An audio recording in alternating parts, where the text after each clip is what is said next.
A ver, vamos a iniciar el curso. El curso se llama concreto armado. Entonces, vamos a definir qué es el concreto armado, ¿cierto? Como ustedes ya conocen qué es el concreto simple, que lo han estudiado en el curso de tecnología del concreto, ya saben, justamente está compuesto por, el concreto simple está compuesto por el cemento más agregado fino, más agregado grueso, ¿cierto? Y más el agua, ¿no es cierto? Entonces, eso viene a ser el concreto. Y el acero viene a ser otro material de construcción. Entonces, como definición decimos justamente, es la unión de dos materiales, concreto y acero.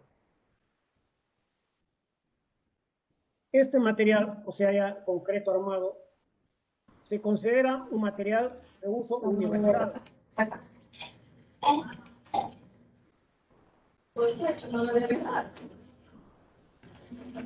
¿Jóvenes? A ver, dice que más o menos este concreto armado, o sea, ya unido el concreto más el acero, es considerado como un material universal. O sea, por la disponibilidad de los elementos con los cuales se fabrica el concreto armado, o sea, el cemento, el agregado y el acero. También se debe a su economía en comparación a otros materiales de construcción, como es el acero. O sea, hay construcciones de puro acero, entonces también sale un poco económico hacer de concreto armado. O sea, las construcciones de acero, por decir, en los grandes moles, ahí se usa puro acero, justamente por las luces grandes también que existen en dichas edificaciones. También por la facilidad que el concreto en su estado plástico se puede dar la forma que uno quiere, la fórmula de cúpula, la forma que uno quiera, pero en el estado plástico. Y el acero también puede dar la forma que uno desee, se puede doblar el acero. Entonces, tiene también justamente la forma de concreto armado, cómo usarlo en todo elemento estructural. ¿Cierto? Entonces, y acá dice, cuando utilizamos el concreto justamente va a absorber los esfuerzos de compresión y el acero los esfuerzos de tracción. Es la forma ya estructural. Entonces, acá estoy haciendo más o menos cuando estamos viendo acá, cuando una viguita simplemente apoyada, al aplicarle las cargas, o sea, vamos a hacer acá una viguita, a ver así, o esa misma viguita, que está esta viga acá, es la viguita apoyada, se apoya acá, está apoyada así, y está apoyada más o menos así, apoyada. Y me supongo que todo es concreto simple, o sea, no hay nada de acero. Entonces, al aplicarle las cargas, estas cargas que están por acá, estas carguitas por acá, carga distribuida o carga puntuales, que sea, puede ser una carga puntual por ahí, lo que aplique, lo que sea, cargas puntuales, cargas verticales. Esta viga es puro concreto simple. Entonces, al aplicarle las cargas, esta viga se va a deformar. Se va a deformar más o menos así, exageradamente. Más o menos así. Más o menos vamos a pensar que se deforma así. Se deformó debido a esas cargas. Se deformó esa viga. Se deforma, o sea, baja. Entonces, al deformarse, justamente vamos a identificar acá, que lo han estudiado ustedes en el curso de resistencia a materiales, un eje que se va por acá. Y este eje le llamamos justamente el eje neutro. Viene a ser justamente el eje neutro. Entonces, separa una zona, el eje neutro separa esta zona que está en la parte inferior, y en la parte inferior vemos justamente que se está estirando. Y en la parte superior vemos justamente que se está comprimiendo. O sea, toda esta parte se está comprimiendo. O sea, el eje neutro separa la parte comprimida de la parte traccionada. Entonces, el concreto, sabemos que es un material justamente que soporta los esfuerzos de compresión, ¿no es cierto? Pero acá está en tracción. Esta zona está traccionada. Y el concreto es débil a las tracciones. O sea, no soporta nada. El concreto es frágil. O sea, acá no soporta nada. Se agrieta acá, toda esta zona de acá y se cae. O sea, toda esta zona de acá se ha agrietado acá en esta zona y se agrietó. Entonces, debido justamente a lo que se ha agrietado, o sea, se agrieta acá, se ha agrietado en esta zona,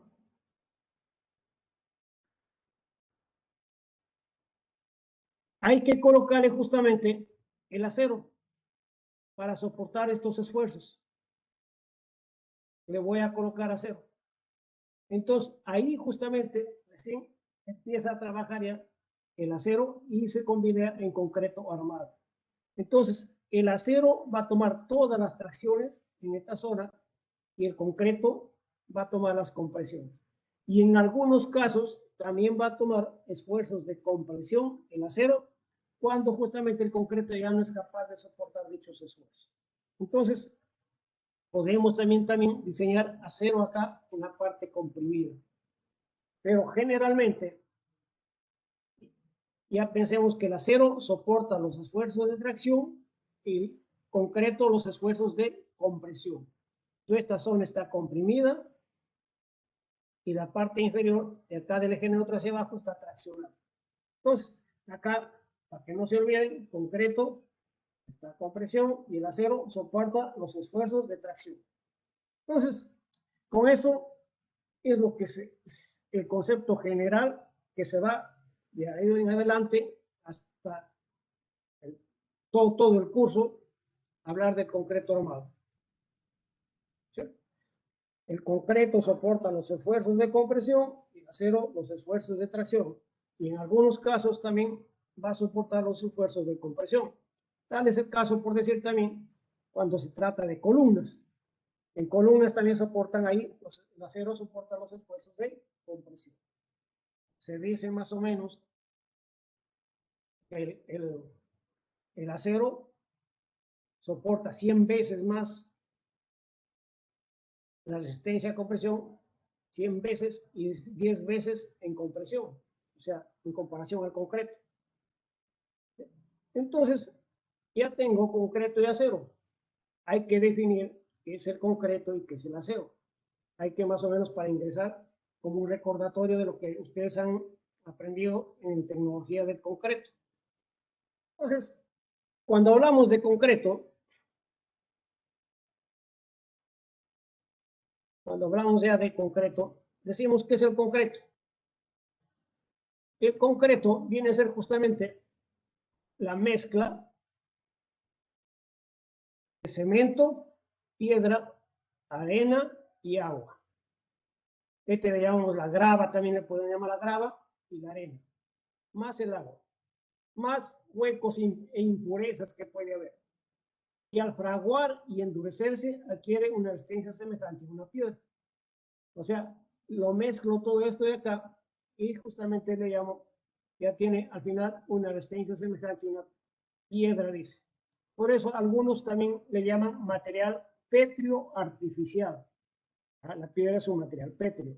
Entonces, esto ya sería un material pétreo artificial.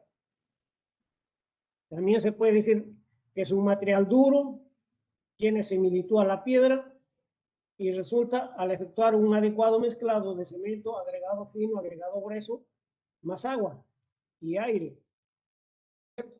Entonces, justamente acá el cemento, cuando hacemos esa mezcla, sabrán justamente que les han dicho que el cemento y el agua reaccionan en la reacción química que se da en esa mezcla, uniendo las partículas de los agregados. O sea, el cemento más el agua, que al fin y al cabo forma se llama una masa, envuelve a los agregados. ¿No es cierto? Entonces, acá lo podemos definir estos elementos, en donde el agua y el cemento son los elementos activos, porque reaccionan.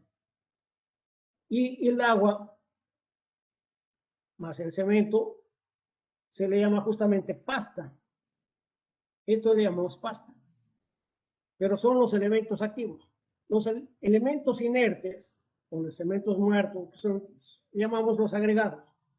Y tenemos la piedra y la arena.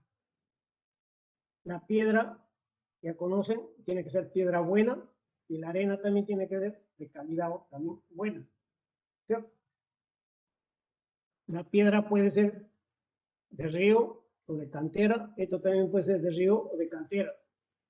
Acá tenemos la piedra natural o piedra chancada, ¿no es cierto? Ya saben, o también le llaman agregado fino, el ser agregado fino, agregado grueso. Y los elementos perjudiciales son justamente los huecos y las impurezas. Por lo general, dice, en un volumen, o sea, dice, el agregado, todos los agregados, ocupa más o menos del 60 al 80% del volumen total del concreto. O sea, me estoy refiriendo más o menos en un volumen, acá que yo tenga más o menos las piedritas por acá, las piedras en un volumen, más o menos los agregados gruesos y los agregados finos, más las arenas, ocupan más o menos el 60 al 80% del volumen total del concreto total, ¿no es cierto? Mientras que la pasta, el cemento y el agua simplemente ocupa ya del 20 al 40%. Por acá estará la pastita por acá, ¿no es cierto? La pastita por ahí. Entonces, viene a ser simplemente el 20% al 40% del volumen total. ¿Ya? También se ha determinado más o menos aproximadamente que en la pasta el aire más o menos ocupa 1 a 3% y el agua ocupa 14 a 21% del volumen y el cemento de 7 a 15% en este volumen. Entonces, podemos decir acá, el cemento más el agua más el aire viene a ser la pasta. El agregado fino más el agregado grueso, que llamamos los agregados, o también puede ser el hormigón que le llaman acá, viene a ser el concreto simple. Entonces, eso viene a ser el concreto simple. Si a ese concreto simple, también saben, si le agrego ya unas piedras desplazadoras, máximo de 10 pulgadas, ya se devuelve en concreto ciclópeo, ¿cierto? Ya cambia de nombre. ¿Ya?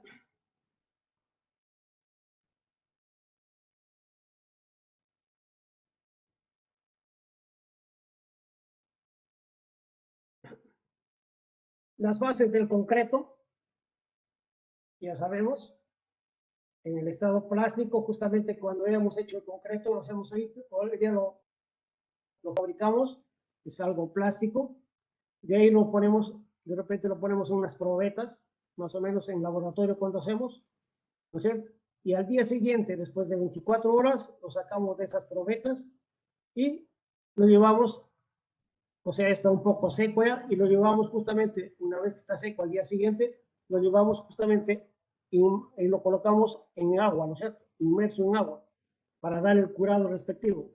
Durante ese curado respectivo y que está en agua, dura 28 días. Cuando lo sacamos a los 28 días, ya está, le llamamos estado duro. En este estado hacemos la prueba para obtener su resistencia del concreto. ¿Cierto? Ahí recién obtenemos la resistencia del concreto. Entonces, cuando yo digo que el concreto está compuesto por cemento, agua, más los agregados, hay que saber justamente el cemento, el concepto de cemento, ¿no es cierto? ¿Qué viene a ser el cemento? El cemento es un aglomerante que les han dicho, ¿no es cierto? Lo han visto justamente, esto lo han visto en el curso, desde el curso de materiales de construcción, no sé qué le llamaban. Ahí han visto la calidad de los materiales, todo han visto por ese un curso, pero materiales de construcción, que lo llaman un curso, ¿no es cierto? Entonces hayan visto justamente todos los materiales de construcción que se utilizan justamente en la ingeniería, ¿no es cierto? Entonces, el cemento es un aglomerante que se comercializa en bolsas de 42.5 kilogramos, ¿cierto? O también un pie cúbico, es decir, una bolsa es un pie cúbico. Los tipos de cemento más usuales utilizamos justamente el tipo 1, el tipo 2, el tipo 3, el tipo 4 y el tipo 5. Pero además existen, podría ser, a ver, el IS, si lo conocen, ISM, el IP, IPM. ¿No es cierto?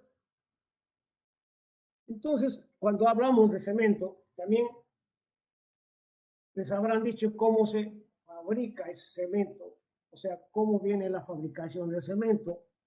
Me imagino que les han dicho, el cemento es producido a partir de unas rocas calcáreas y arcillosas, más o menos les han dicho, que luego de ser trituradas, se ha triturado y finamente molidos, son mezclados.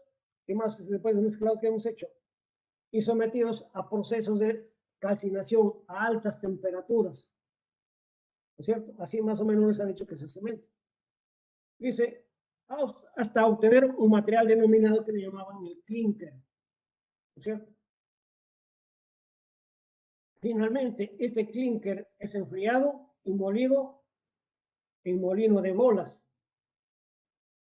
conjuntamente con una pequeña cantidad de sulfato de calcio, o sea, yeso. Y una vez luego de eso, ya lo comercializan justamente más o menos en bolsas de 42.5 kilogramos. Entonces, acá viene justamente a ver quién me dice quién lo patentó el cemento por primera vez, si se acuerdan. A ver, alguien que me diga quién lo patentó el cemento por primera vez. Ustedes han llevado el curso de materiales de construcción. ¿Recuerdan?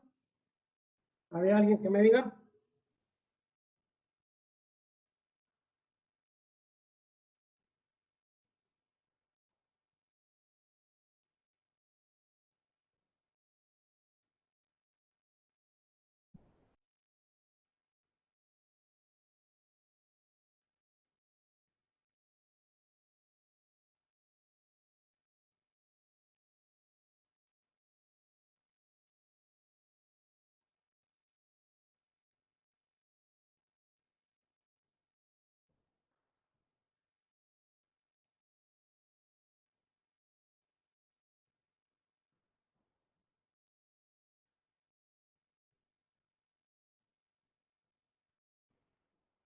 A ver, ¿me escuchan algunos?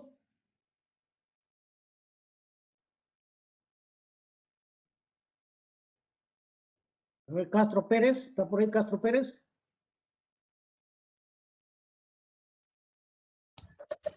Sí, ingeniero, buenos días. Buenos días, ¿cómo está, joven? ¿Se acuerda quién lo patentó el cemento por primera vez? No, ingeniero, no recuerdo. Dice más o menos que lo patentó, y que no se olviden, un tal Joseph Abstin, ¿no es cierto? En 1824, más o menos. Ahí, de repente, en ese libro que tengo, ahí está justamente más o menos una introducción, cómo viene a ser el proceso, o sea, cómo se evoluciona el cemento, ¿no es cierto? O sea, él lo patentó más o menos en 1824, dice. Y justamente, y le puso un nombre de cemento Portland. Luego Portland, ¿por qué? Por las piedras de la isla de Portland, ¿no es cierto? Desde entonces. Entonces, ya tenemos, dice, el tipo 1 también, el tipo 1, que es de uso general, se han dicho. El tipo 2, justamente, que se utiliza para protección contra ataques de sulfatos y moderados calor de hidratación, más o menos, ¿cierto? Es el tipo 2. El tipo 3, este es que se utiliza para obtener resistencias iniciales muy rápidas, ¿cierto? El tipo 4, que le decían de repente que es de bajo calor de hidratación, así, ¿no es cierto? Y el tipo 5 de alta resistencia también a los sulfatos. O sea, el tipo 2 ataque a los sulfatos, pero el tipo 5 ya es alta resistencia a los sulfatos. Luego tenemos el IS, ISM, y tenemos IP, IPM, ¿no es cierto?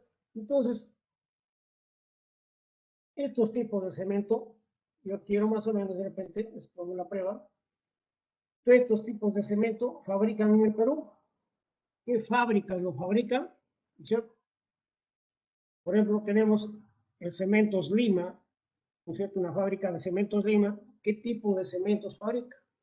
Podrá fabricar el tipo 1, el tipo 2 o el IPM, ¿no es cierto? Los cemento fábrica Andina, ¿cómo será? El Cementos Pacasmayo, ¿cierto? Tanto de Pacasmayo y de acá de Rioja. ¿Qué tipo de cemento, por ejemplo, fabrica acá la fábrica de cemento de Rioja? El cemento Yura, la fábrica de cemento Yura. Hay otro, fábrica de cemento Sol, creo, si me acuerdo. También existe fábrica de cementos Rumi, ¿cierto? Entonces, esas fábricas lo averiguan a ver qué tipos de cementos son los que fabrican. En cuanto a los agregados, estos agregados pueden ser, dice, de río o de cantera, ya conoce. Y es un material artificial. O también puede ser natural o artificial, dice.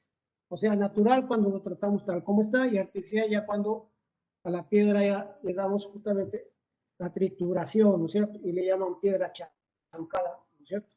Sí, o también le llaman simplemente agregado, ¿no es cierto? Así. Entonces, tenemos el agregado grueso, o grava, que le llaman así, y el agregado fino o arena. Entonces, dice, el agregado grueso es justamente la que se obtiene más o menos así. Yo tengo acá, esto sería la malla número 4,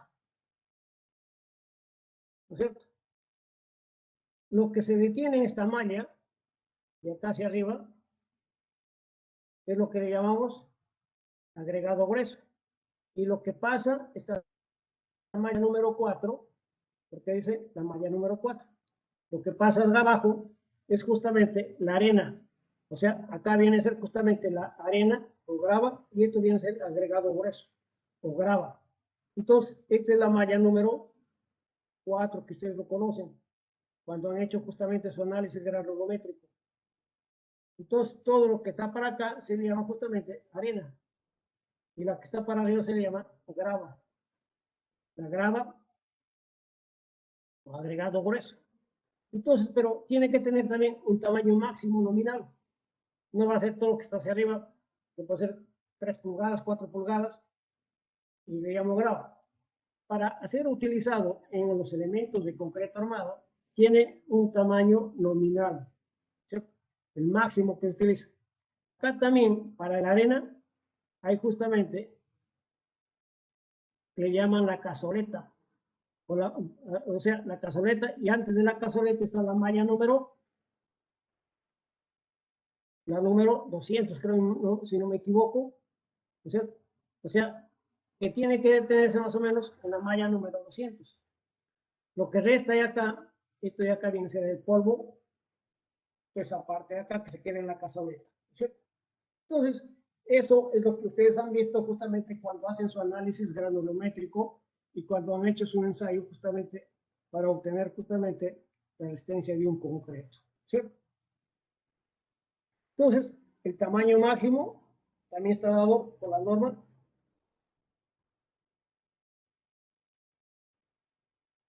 Y tenemos, también podemos identificar así, dice, el tamaño máximo nominal del agregado grueso.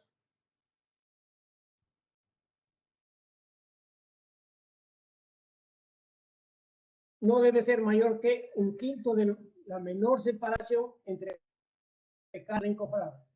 Si yo tengo una viga así, voy a tener una viga y este es el encofrado que le voy a hacer a esa viga. Entonces, un quinto de la menor separación entre caras del encofrado. La menor separación entre caras del encofrado viene a ser esto. Sería un quinto para obtener el tamaño máximo del agregado grueso que estará por acá, ¿no es cierto? El agregado grueso estará por acá. Un quinto de la menor separación entre las caras del encofrado. Si esto acá, la menor separación será esta. Un tercio de la losa. O sea, si yo tengo un espesor de una losita por ahí, espesor de la losa, yo de repente una losa llena que tenga, esto de acá, esto viene a ser el espesor. Entonces, un tercio del espesor de la losa. Esto viene a ser el espesor y esto de acá será un tercio de espesor. Por ahí estará el tamaño máximo del agregado grueso. Entonces, acá ya me está definiendo justamente que para losas o vigas también que tendría que tener más o menos un tamaño máximo del agregado grueso para ser utilizado en obra y para mi diseño. O dice 3/4 de la distancia entre barras de refuerzo o paquete. O sea, si yo tengo por acá acero por acá y acero por acá, entonces dice un tercio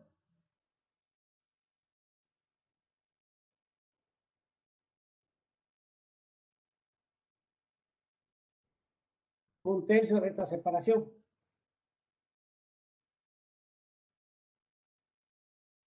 Dice, perdón, 3/4 de la distancia libre entre varas. O sea, los 3/4 de esta distancia libre. O paquete, acá puede haber paquete también, ¿no? Entonces, en función a esto, se puede determinar el tamaño máximo del agregado. Pero ya tenemos más o menos, para no complicar unas cosas, decimos así, para vigas y columnas, ¿no es cierto? O columnas, para columnas podemos utilizar 3/4 de pulgada de agregado grueso. Para vigas y losas de media, o sea, el tamaño máximo del agregado grueso de media, ¿cierto? Entonces, y para zapatas ya podemos utilizar inclusive hasta 1 pulgada, ¿no es cierto? Zapatas, cimentaciones. Entonces, esto, claro que nos sirve, pero si nosotros ponemos ya en forma general ya, a veces el reglamento recomienda, dice, para columnas 3/4, vigas y losas de media, y zapatas podemos hasta 1 pulgada. Entonces, ya tenemos más o menos los tamaños máximos para utilizar en cualquier elemento estructural. El agua debe ser, dice, limpia, ya saben, libre de aceites, ácidos, álcalis, sales y materias orgánicas. Por lo general, agua potable. ¿Cierto? Cualquier agua puede ser, hay que hacer su análisis, ¿no es cierto? ¿No es cierto? Porque a veces son aguas dañinas y malogran al concreto. Aditivos. También se puede utilizar aditivos. Los aditivos son sustancias que añadidas al concreto alteran sus propiedades tanto en estado fresco como endurecido. Lo alteran en forma positiva, claro, puede ser, los utilizamos justamente para mejorar la resistencia, ¿cierto? O para retardar el fraguado del concreto en climas cálidos, ¿cierto? O también para acelerar la fraga del concreto en climas fríos. Hay diferentes tipos de aditivos. Aditivos químicos y aditivos minerales. Los químicos son los plastificantes y los superplastificantes. Cada uno de estos ya de repente lo puede ver para qué se utilizan, ¿cierto? Y los incorporadores de aire y controladores de fragua. Mientras que los minerales, aditivos minerales, tenemos las cenizas volantes o flash, se llaman, o las microsilis, que justamente se utilizan para mejorar la resistencia del concreto. ¿No es cierto? Mejoramos su resistencia con este tipo de la microsilis que le ponemos. Entonces, eso es lo que se refiere justamente a cómo se fabrica el concreto, y ustedes ya lo han llevado en cursos anteriores. Simplemente estamos haciendo un recordatorio nada más de lo que ustedes ya han visto. Esto también lo han visto, pero también hay que ver justamente, y es lo que o sea, siempre lo vamos a utilizar en concreto armado, ¿no es cierto? Es la resistencia a compresión del concreto.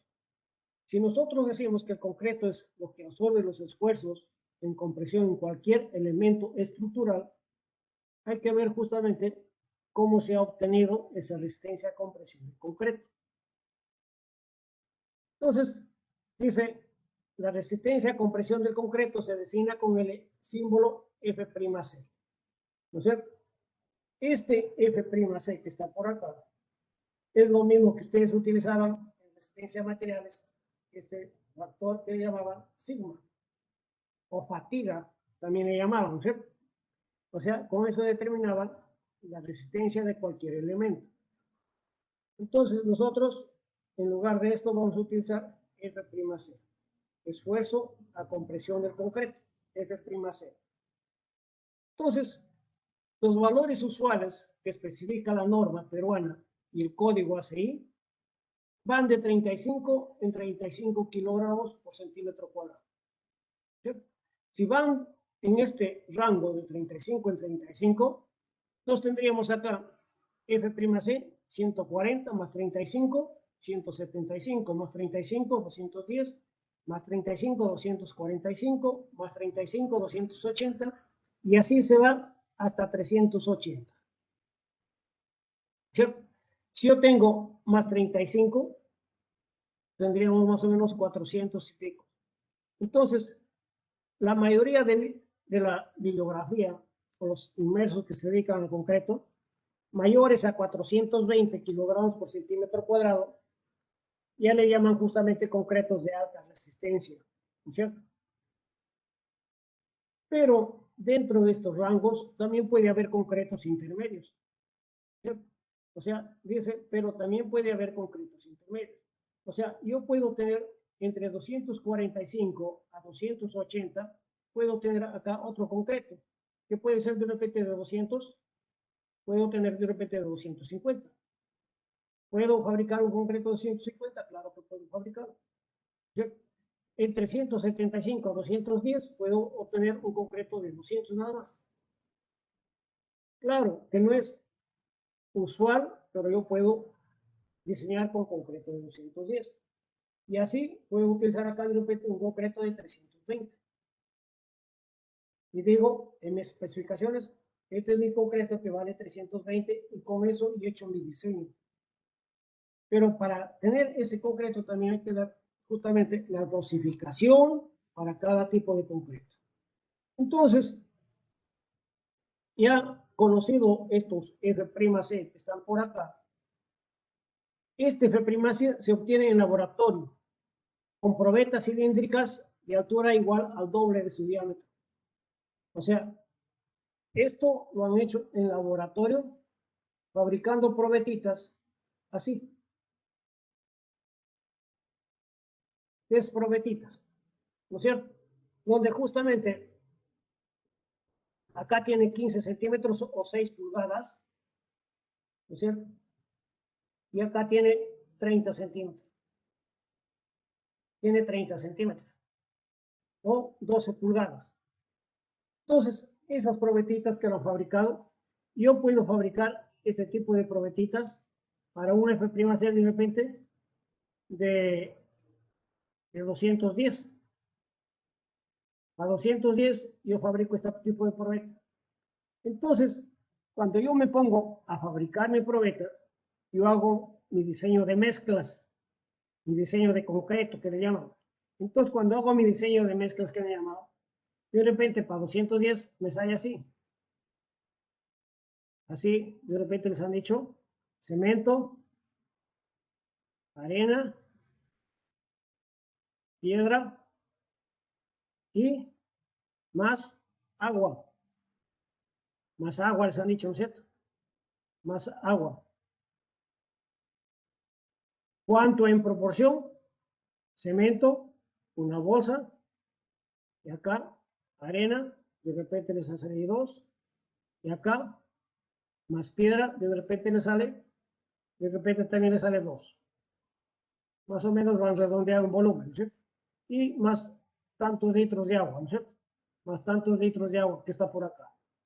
Entonces, eso es mi dosificación. Con esta dosificación, yo espero obtener justamente 210. Entonces, eso es lo que ustedes han hecho en tecnología del concreto en ese curso, ¿no es cierto? Entonces, una vez fabricado esa probetita, ya lo fabrican con esa dosificación, lo han puesto justamente en su espécimen o braqueta, que le llaman braqueta, no sé qué llaman, sí, braqueta se llaman, y al día siguiente ya lo han sacado de la braqueta y lo han puesto inmerso durante 28 días ahí en la poza de agua. A los 28 días lo han sacado y al sacarlo han hecho la prueba, lo han llevado a la prensa hidráulica. Lo han llevado a la prensa hidráulica para obtener justamente este F''C. Si en realidad es lo que ustedes quieren comprobar si les ha obtenido ese F''C. ¿No es cierto? O sea, esta probetita, tal como está así, lo han llevado lo han fabricado, lo han puesto en agua durante 28 días y a los 28 días yo justamente lo llevo a la prensa hidráulica. A la prensa hidráulica, a esta probetita que está por acá, yo le aplico una carga en forma diametral a esto de acá, que es 15 centímetros de diámetro, una carga desde cero hasta que colapse o falle esta probeta. Le voy a aplicar. Entonces, esto me imagino no lo han determinado de frente y les dan simplemente la carga de rotura cuando ya se rompe. Pero no han hecho el proceso controlar paulatinamente cuando le doy una carga por 50 toneladas, 100 toneladas, 150 toneladas, 200 toneladas, 250 toneladas, 300, 350, así, para medir justamente la carga conforme va aumentando y para cada carga que le doy, debo medir su deformación. ¿Cuánto se deforma para cada carga? Entonces, resistencia de materiales. El sigma que es igual al peso entre el área. La deformación unitaria que es igual al delta entre L. ¿Cierto? Entonces, este sigma, ya sabemos que va a ser justamente la resistencia del concreto, el F''C que le estamos llamando. Viene a ser estos F''C. El peso va a ser un peso 1, peso 2, peso 3, peso 4, lo que doy. Esto no va a variar. El área va a ser pi al cuadrado entre 4 nada más. ¿No es cierto? Esta deformación va a variar de acuerdo a la deformación que tenga también esto de acá. Entonces, ¿qué digo? Yo voy a tener una carga P1. P1. Calculo cuánto vale el esfuerzo. Pero para este P1 que está acá, esta probetita se habrá bajado un delta 1. Entonces tendría un delta 1. El H va a ser constante, ¿no es cierto? Entonces ya tengo justamente esfuerzo 1, deformación 1. Tengo, en lugar de esto le doy un peso 2. Voy a tener otra deformación 2, más abajito, va a bajar un poco más abajo. Entonces tengo esto de acá, P2, delta 2. Entonces tendría el esfuerzo. ¿Qué tengo? Esfuerzo y delta. Yo lo que quiero es esto de acá. Y así voy cargando cada 50 toneladas, 20 toneladas cada 20, no sé. Hasta que justamente esta probeta ya se rompió, colapsó. Llegó a su máximo, colapsó. Entonces voy a tener el FR, esfuerzo de rotura. Entonces tendría también acá el PR, donde ya explotó esa probeta. Y también voy a tener acá la deformación máxima de rotura que se hizo. Entonces determinaría la deformación unitaria del concreto, la deformación última del concreto, en la etapa última cuando se rompe. Entonces, con estos valores que están acá, yo voy a graficar acá voy a graficar las deformaciones. En las abscisas voy a graficar las deformaciones. Y acá, en las ordenadas, voy a graficar justamente estos de acá. El de acá. Voy a graficar esto de acá. Y entonces, a eso, a graficar, yo voy a obtener más o menos una curva de este tipo.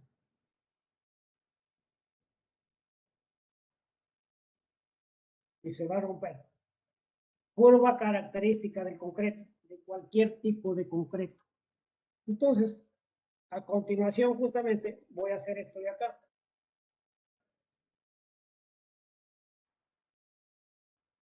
Está acá. Hemos graficado acá ya.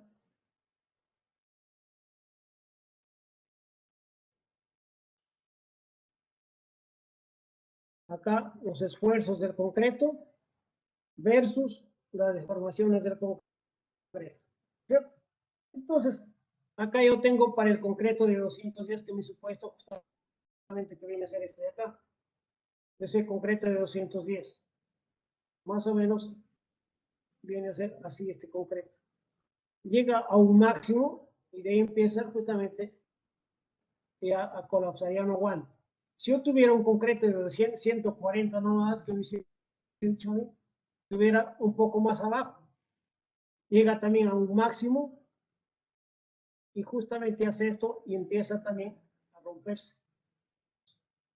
De más resistencia, tuviera de repente este concreto que está por acá, está por acá, ese concreto también llega a un máximo y cae y se rompe. ¿No es cierto? Entonces, en conclusión, todo concreto, sea 140, 175, 210, 280, 315, 350 y así sucesivamente, van a tener un máximo. Y este máximo se va a originar generalmente a una deformación de 2 por 1000, o sea, 0.002. Y la deformación ya de rotura se ha determinado más o menos que es a partir de 0.003 en adelante, que llega hasta 0.007. O sea, 7 por 1000 te podría llegar. Entonces, estas curvas características que están acá, observamos justamente que esta curva, el concreto, no tiene tramo recto. Más o menos, mientras más su resistencia sea, este tramo tiende a la recta, pero sin llegar a serlo. ¿No es cierto? Tiene un máximo. Todos los concretos van a tener un máximo a esta deformación. Y tienen que se deforma la ruptura ya, cuando ya colapsa todo, a 0.03 en adelante. Mientras más alta sea su resistencia, el concreto es más explosivo, es más frágil. Mientras menos su resistencia tenga, ¿no es cierto?, es más dúctil. O sea, estaría por acá, esto se hace más blando, o sea, significa más dúctil y tiene más, su deformación estará por acá, se empieza a romperse por acá. ¿Cierto?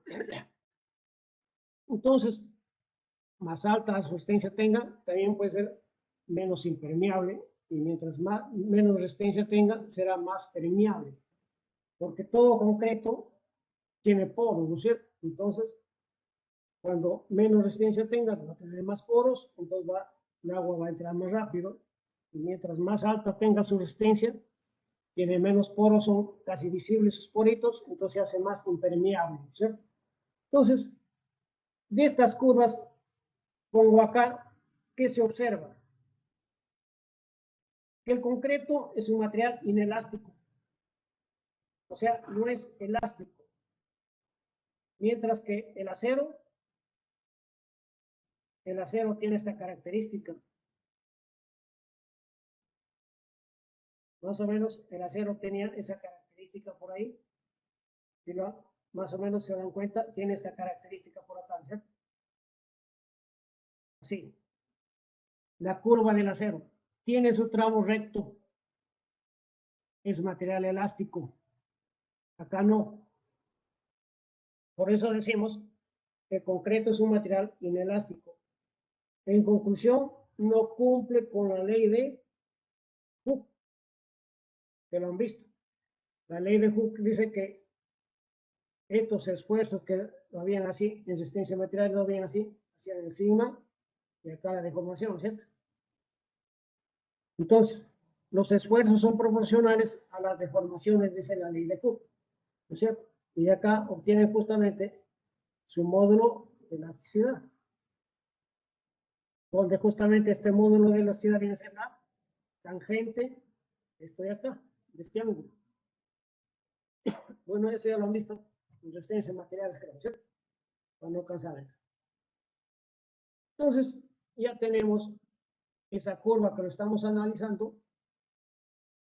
Dice que no cumple con la ley de Hooke. ¿Qué más? Todos los concretos desarrollan su máximo esfuerzo a una deformación de 2 por 1000. A esa deformación. Ya hemos visto a esa deformación de 2 por 1000. Y el esfuerzo de rotura a una deformación de 3 por 1000 hasta 7 por 1000. ¿Sí? De 3 por 1000 hasta 7 por 1000. El concreto es por naturaleza poroso. A mayor porosidad es menor su resistencia. Para un concreto esto de acá. A mayor porosidad es menor su resistencia, pero es dúctil. A menor porosidad, de repente el otro concreto que está por acá, de 280, es mayor su resistencia, pero se vuelve más frágil. Entonces, ustedes se habrán visto cuando rompen probetas, cuando tienen concreto de 280, explosiona, ¿no es cierto? Cuando se rompe la probeta. Dice, mientras más alta sea su resistencia, su tramo inicial tiende a la recta sin llegar a cero.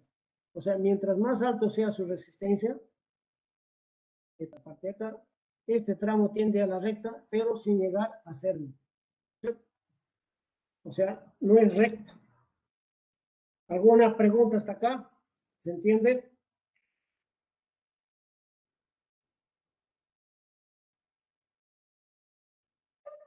Ingeniero, está bien explicado. ¿Sí? Ya, muy bien. Entonces, vamos a ver ahora qué factores afectan a esta resistencia del concreto. ¿Sí? Los factores que afectan. ¿Sí? O sea, porque para obtener un concreto, yo digo lo obtengo con esa dosificación, pero hay factores que afectan, ¿no es cierto? Para no obtener una resistencia tal como nosotros queramos.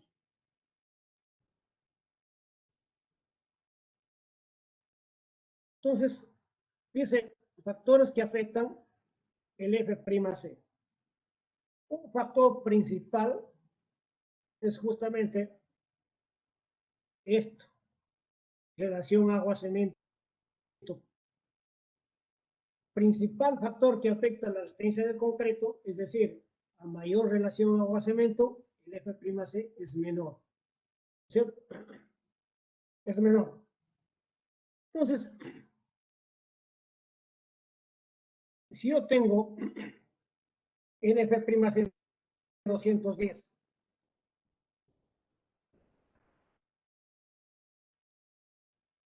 mi F'C 210 y tengo su relación agua-cemento igual a 45.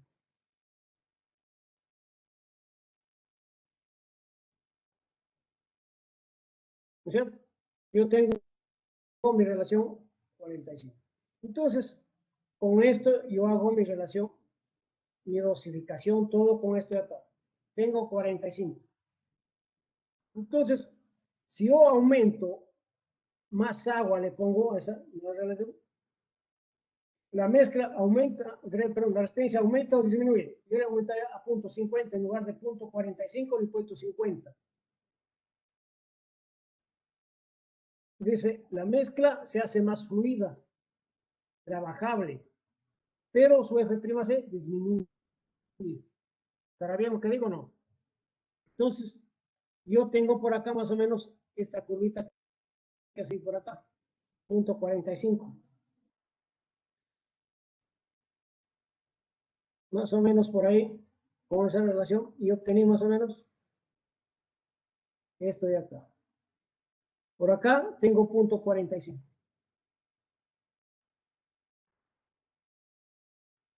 Entonces, y tengo mi F'C especificada a esa relación. Entonces,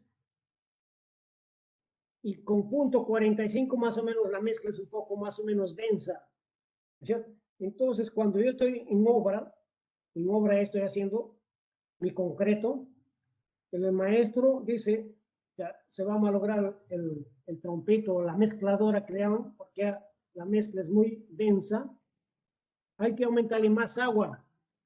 Al aumentarle más agua, lo hago más fluido, entonces va a trabajar el trompo o la mezcladora trabaja normal. Entonces, si yo le pongo más agua, es trabajable, ¿no es cierto? Pero esta resistencia va a disminuir, baja, ¿no es cierto? Y si yo le menoro vuelta a esta relación agua-cemento especificada de mi diseño, le menoro menos agua, lo hago más seca, lo hago menos trabajable, el trompo ya no podrá trabajar, pero su resistencia va a aumentar, aumenta, ¿cierto? Entonces, y si le pongo más agua, esto va a bajar demasiado hasta abajo, ¿no es cierto? O sea, mírense, esta relación agua-cemento tiene mucha importancia cuando nosotros estamos en obra. Entonces, hay que controlar, supervisar bien que esta relación agua-cemento se cumpla, porque si no se cumple, significa que no van a obtener el concreto que les especifica en los planos, ¿no es cierto? Y ahí viene el problema y dicen, ¿por qué? ¿Por qué? Porque justamente en obra se está echando más agua de lo necesario que me manda el expediente técnico. ¿Cierto? Entonces, para controlar esto hay que controlarlo, para eso es la supervisión, ¿no es cierto? Que tiene que controlar todo esto de acá. Entonces, es el primer factor que afecta este F'C. Es el primer factor. Otro es el tamaño y esbeltez de la probeta. Considerando las probetas estándar de B15, el diámetro 15 y H30. O sea, esto simplemente es para explicar cómo más o menos afecta este tamaño. Tendríamos así, más o menos, a ver, al siguiente creo que lo he explicado,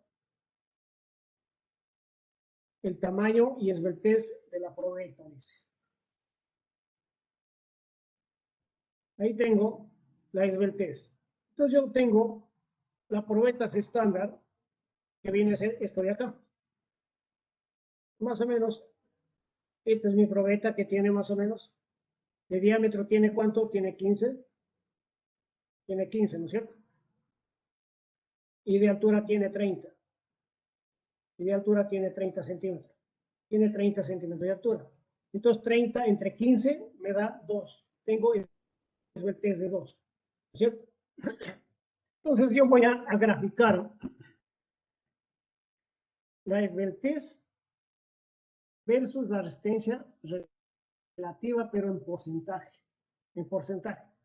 Entonces, ¿qué voy a hacer? Exageradamente yo digo, si yo tengo una esbeltez de 2, a esa probetita yo lo bajo exageradamente, que no va a existir así en laboratorio, pero más o menos las probetas a veces esta altura de 30 no le ponen de 30, sino lo hacen de repente de 29.5, o si de repente puede ser 30.2, va variando en centímetros, milímetros, ¿no es cierto? Varía. Entonces va variando esto. Acá lo estoy haciendo exageradamente más o menos, para que se vea. Entonces, si yo tengo una probetita acá de menor a la altura, el diámetro va a ser igual, simplemente la altura. Cuando yo tenga una esbeltez, o es el diámetro, perdón, lo baje esto de acá, a 20 y esto lo baje de repente a 10. Y por acá voy aumentando. De repente acá le pongo 40 exageradamente, ¿cierto? Acá le pongo 50 por acá, ¿sí? ¿No es cierto? Entonces, y acá voy siguiendo. Si quiero le pongo una probetita más o menos también que tenga así de ese tipo, más o menos de altura de 5 centímetros. ¿No es cierto? Y por acá de 1 centímetro. ¿No es cierto? Voy mejorando. Exagerar para más o menos quisiera graficar cómo sería esto de acá.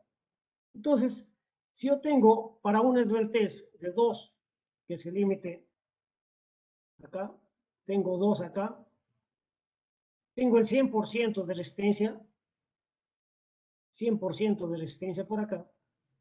Cuando yo tengo una esbeltez mayor a 2, tendría más o menos por acá un punto, por acá otro punto, por acá otro punto, y ya no va a llegar y va a fallar, y se va a volver a hacer de esta forma. Pero cuando tengo una resistencia menor a esto, sería acá de repente 20, aumenta por acá 1.5, por acá 1, por acá 0.5, va mejorando. Esto se va a presentar y se va a volver asintóticamente también así. Aumenta su resistencia. Entonces, acá justamente está cual. Cuando yo tenga estas probetas, y ustedes lo han visto ya, también en resistencia de materiales, de ese tipo, le aplico una carga acá, y acá también le aplico la carga. Esto, normal. Ese sería esto de acá, normal, tranquilo. Y si tengo esa misma probeta, pero menor, va a soportar mucho mejor. Pero esta de acá, ¿qué es lo que va a fallar? Va a fallar justamente este problema que le llaman, va a llegar el momento y se va a hacer así. Va a ser más o menos de esa forma. Así. Este fenómeno que le conocen, el pandeo lateral, efecto de esbeltez. Ahí tenemos columna larga o esbelta, mientras la columna corta. Entonces, esto es el límite y acá centro menor. Entonces, acá ya falla justamente por esbeltez, porque es muy alta. O sea, agrandándose acá va a fallar este problema. Entonces, acá se llega más o menos en laboratorio han determinado y llega más o menos al 85% y se vuelve de forma asintóticamente así, 85%. Mientras que menor es la esbeltez, va a aumentar esto de acá. Entonces, es un factor que se tiene en cuenta también cuando fabrican las probetas. ¿Ya? Otro es el tipo de agregado. El tipo de agregado que se tiene para la fabricación del concreto. Entonces, dice el tipo de agregado. La probeta puede romperse a través de la piedra o en la interfase agregado matriz. Entonces, yo tengo, por decir acá una probetita. Tengo una piedra, me estoy suponiendo una piedra del río Cumbasa para hacer más piedra del río Cumbasa, esas estas piedritas. Y arena, de repente una arena buena, y he hecho mi pasta, mi matriz es esto, y por acá. Entonces, cuando lo llevo a la prueba, a la prensa hidráulica, le he aplicado la carga, le he aplicado esta carga que está por acá, entonces veo justamente que las piedras se rompen. Esas piedritas al toque no resisten y por acá se rompieron. O sea, la piedra es la que falla. Entonces, ustedes que han llevado geología, ¿qué tipo de piedra es este del río Cumbasa?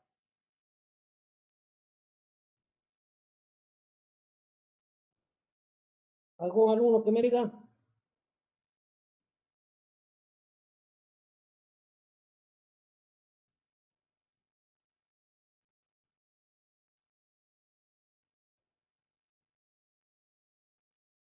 A ver, algún alumno, ¿qué tipo de piedra es el del río Cumbasa?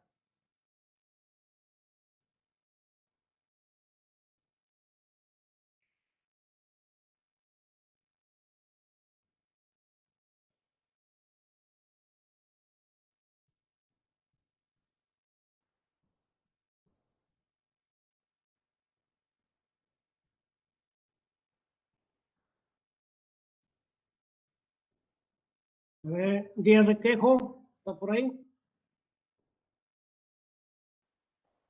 Sí, ingeniero, aquí estamos. No respondo porque no tengo conocimiento, disculpe. Vaya, no, vaya muy bien. Entonces, esta piedra es una piedra arenisca. O sea, en geología me imagino se han hecho piedra arenisca. La clasificación de rocas, ¿no es cierto? Cuando llevan, ahí en geología llevan clasificación de rocas. Es una piedra arenisca justamente que no resiste, son malas, ¿cierto? O sea, arenisca. Pero, ¿qué pasa si yo, en lugar de esta piedra, yo lo cambio y le pongo una piedra más buena, más dura? Y de repente una piedra caliza, ¿no es cierto? Una piedra caliza de esas piedras azules, ¿se acuerdan por ahí? O otro tipo de piedra también mucho mejor, todavía, una sedimentaria, son mejores. Entonces, esta piedra caliza, que son estas piedritas por acá que se encuentran justamente en el río Guayaga, ¿no es cierto? Ya no se rompe. ¿Y qué, en dónde va a venir la falla? Va a venir la falla justamente cuando yo le aplique la carga, va a escoger probablemente, y entre la unión de la matriz y la roca se va a fallar. Falla. Entonces, acá ya no falla justamente la roca. La falla se da entre la unión agregado y matriz. ¿No es cierto? Mientras que acá se fractura la piedra. Acá falla la piedra. Entonces, hay que ver cuando nosotros fabriquemos concreto, utilizar un agregado de calidad. ¿Cierto? Pero acá también hay otro problema. Mírense acá, hay que ver justamente si esta piedra, tal como está así, del río Guayaga, si ustedes lo han estudiado, es muy lisa. No hay tanto adherencia entre este concreto y la matriz. Entonces, de repente se hace un estudio, ¿no es cierto? De repente se hace un hecho, no sé, simplemente comprobar cuál mejor, con esa misma dosificación, con el mismo tamaño máximo del agregado grueso para un FPMC, en qué influye utilizando esta piedra tal como está así y utilizando la piedra chancada, o sea, la piedra ya justamente triturada, ¿cierto? Pero que cumpla también con su mismo análisis granulométrico, ¿cierto? Entonces, ahí se van a dar cuenta justamente que va a haber, cuando utilizo la piedra chancada, va a haber mayor adherencia entre la matriz y la piedra. Entonces significa más o menos que me va a dar un poquito mayor de resistencia, ¿cierto? Entonces sería cuestión eso de estudiarlo, de repente ya lo han estudiado, no sé, simplemente les dejo ahí. Otro es el efecto de aplicación de la carga.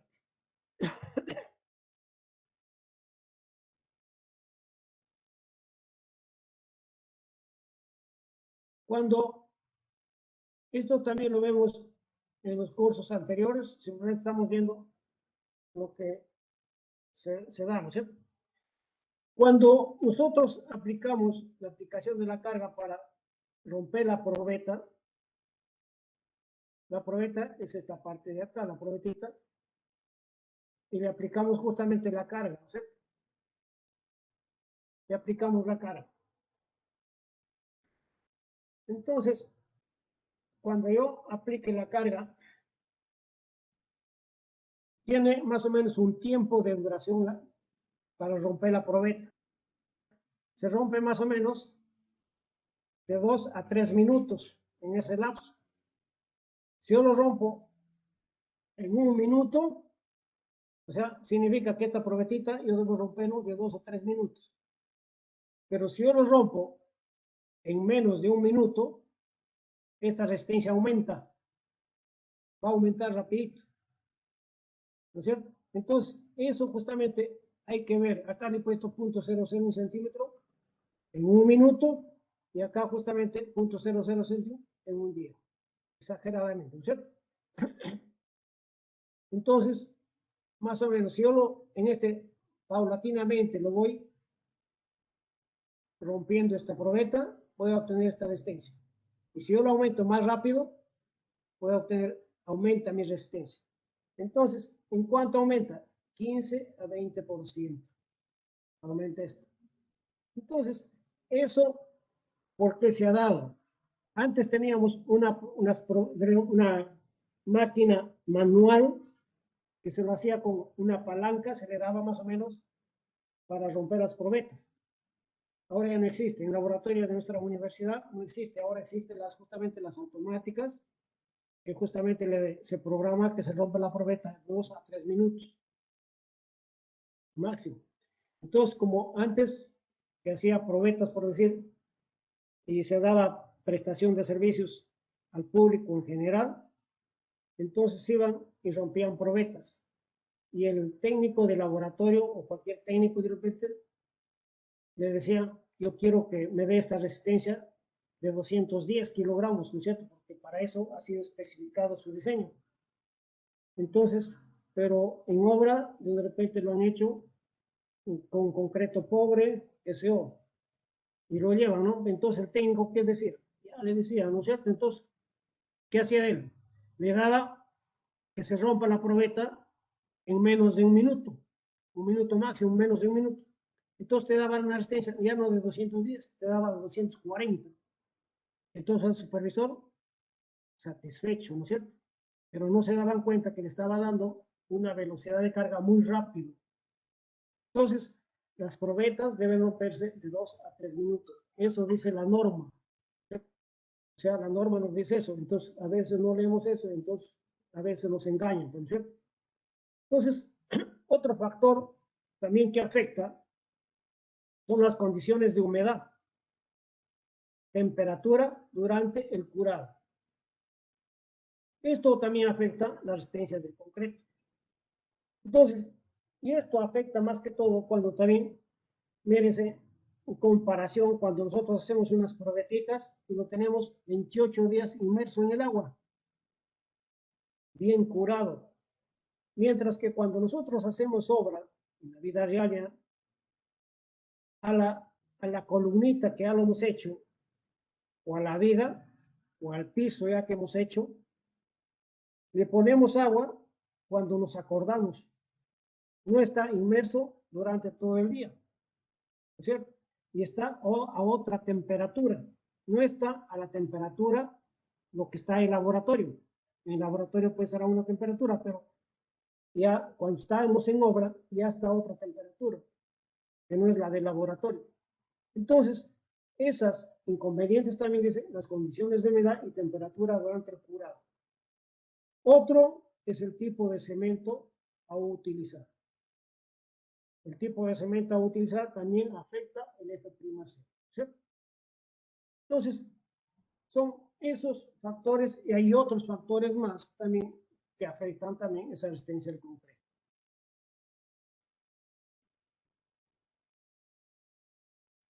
Entonces, una vez que tenemos ya esos factores, yo quiero determinar este módulo de elasticidad del concreto.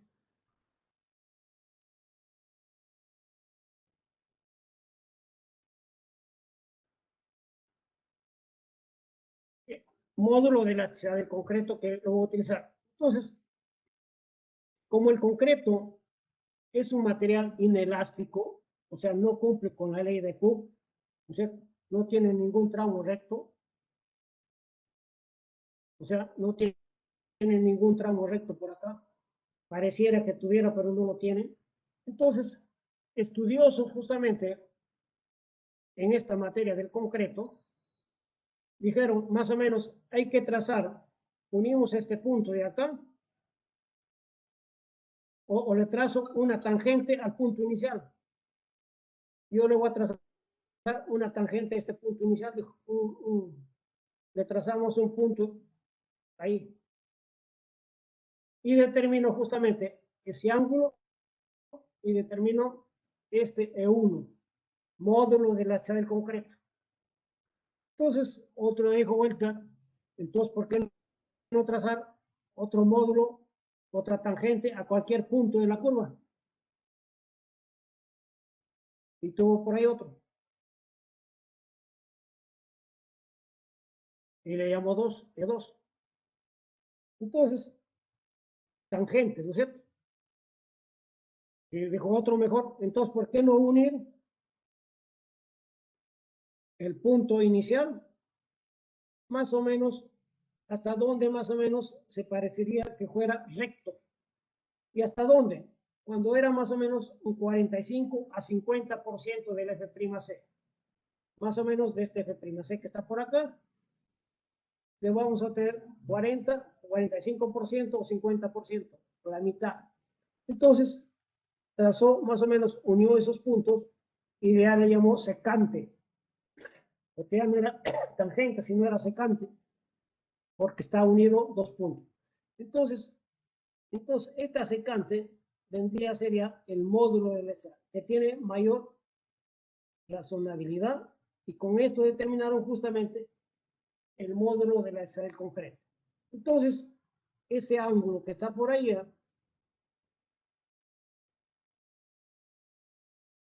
viene a ser justamente el módulo del concreto. Entonces, el ACI y la norma peruana, o sea, nuestra norma peruana se basa en el ACI, nuestra norma peruana se basa en el concepto del módulo secante, ¿cierto? Hace uso de este concepto.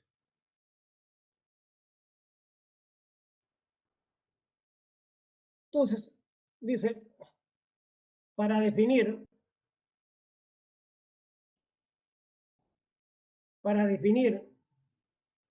el módulo de la ciudad del concreto, el ACI y la norma peruana emplea el concepto de módulo secante, del último, teniendo presente que este depende exclusivamente de la calidad del concreto, o sea, del F'C, o sea, la calidad del concreto le llamamos a la resistencia del concreto, y del peso volumétrico del concreto. Entonces, y obtiene una formulita así. Dice que esto es igual a esto de acá.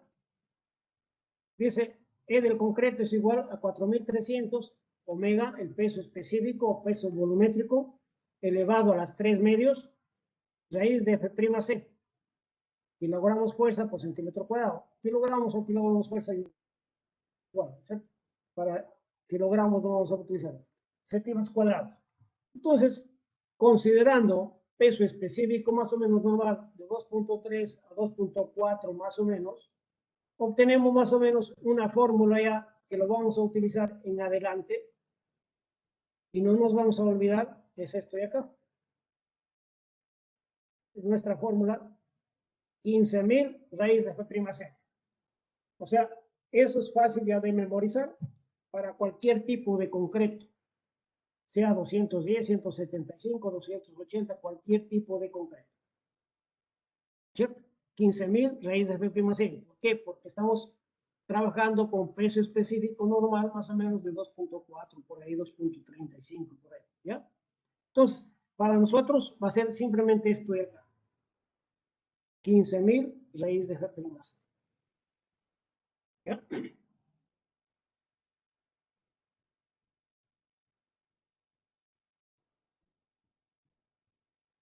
¿Alguna pregunta hasta acá?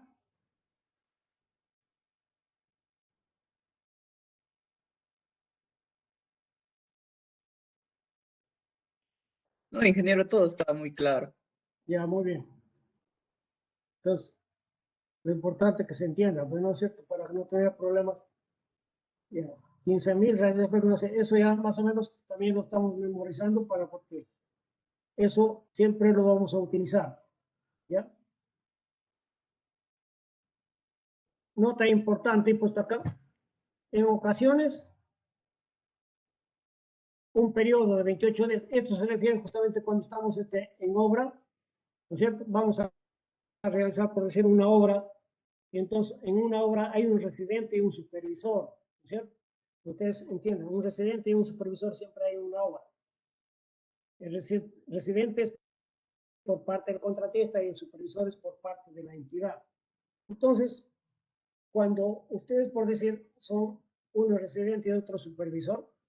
El supervisor le va a decir al residente, mira, ve, yo quiero que me entregues tu diseño de mezclas. Y el residente va a decir, pero ahí está el diseño de mezclas, está en el expediente. No, hay que verificar ese diseño de mezclas.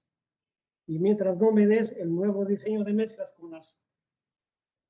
con los agregados de esta zona que tenemos acá, entonces, y el laboratorio en donde vamos a hacer las pruebas, no te voy a dar pase para que hagas tu vaciado de la cimentación, por decirlo, ¿cierto?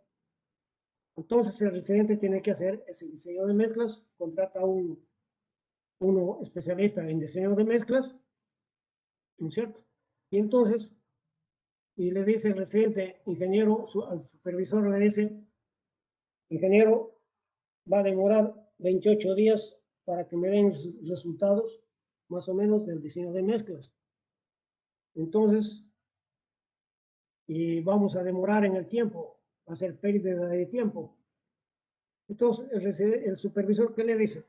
Mira, le dice, hay que hacer la prueba a los 7 días, ¿no? Si tú me dices más o menos que a los 28 días está tu diseño y me va a rendir 210, tal como me estás diciendo, ¿cierto? Me va a rendir 210 kilogramos por centímetro cuadrado, me va a rendir esto de acá. Entonces, yo quiero, a los 7 días hay que probarlo nomás. Entonces tiene que darme más o menos un aproximado de esto. 0.67 por 210, no sé cuánto será. Más o menos esa cantidad debe darme probando a los 7 días. O a los 14 días también lo probamos y me da más o menos un 86% de este F'. Si esto está así, más o menos en esto de acá nomás, te doy pase a que vacíes el concreto. Entonces, con esto de acá ya estamos dando pase para que vacíe su concreto. Por eso dice, lo cual nos garantiza que a los 28 días llegaremos al F' certificado. Entonces, yo cuando yo llegue ya a los 28 días, determinaré más o menos que estoy llegando justamente a esta resistencia. Cuando yo tenga ya a los 28 días. A los 28 días significa que llegaré más o menos a esto o próximo a esto. ¿Cierto? Entonces, con eso ya podemos ya dar pase en obra, ¿no es cierto? Eso es lo que se hace en obra, ¿no es cierto? Porque no vas para 28 días y la obra va a estar paralizada, ¿no es cierto? ¿Ya?